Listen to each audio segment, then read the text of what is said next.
राज्यामध्ये अनेक वर्षापासून मुस्लिम आरक्षणासाठी आंदोलने होत आहे। अनेक पक्ष, अनेक संघटना आणि अनेक नेत्यांकडून, सामाजिक कार्यकर्त्यांकडून मुस्लिम आरक्षणासाठी आंदोलन होत आहे।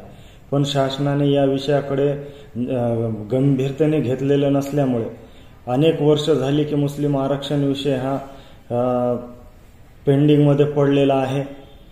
आणि या विषयाला घेऊन काही दिवसांमध्ये मुस्लिम समाजाच्या शिक्षण असो, आरक्षण असो आणि संरक्षण असो या विषयाला घेऊन लवकरच बेमुदत आमरण उपोषण मी करणार आहे।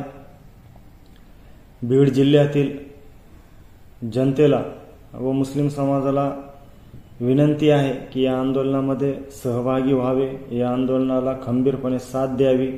कारण अनेक वर्षापासून मुस्लिम समाजाच्या विद्यार्थ्यांसाठी जे शैक्षणिक दर्जा व रोजगारासाठी मार्गदर्शन व्हावे, हे शिक्षणामध्ये शैक्षणिक दर्जा वाढ होणे, रोजगारामध्ये मार्गदर्शन मिळणे यासाठी मार्टीची स्थापना करा म्हणून अनेक वर्षापासून मागणी होत आहे।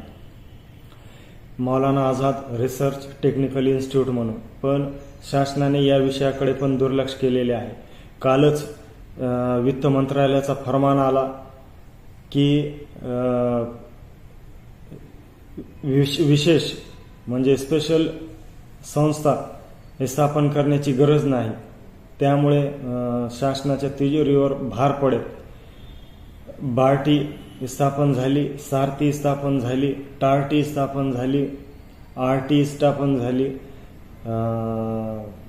महाज्योती स्थापन झाली, अशा अनेक राज्यामध्ये वेगवेगळ्या समाजासाठी अनेक संस्था स्थापन झाल्या। त्यावेळेस शासनाच्या तिजोरीवर भार पडला नाही का?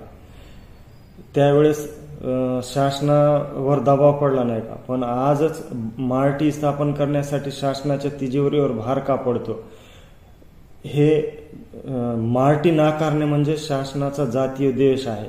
आणि आम्ही महाराष्ट्रातील तमाम मुस्लिम समाज या शासनाच्या निर्णयाचा जाहीर निषेध करतो व तात्काळ मार्टी स्थापन करून मुस्लिम समाजाला न्याय द्यावा अशी मागणी करतो।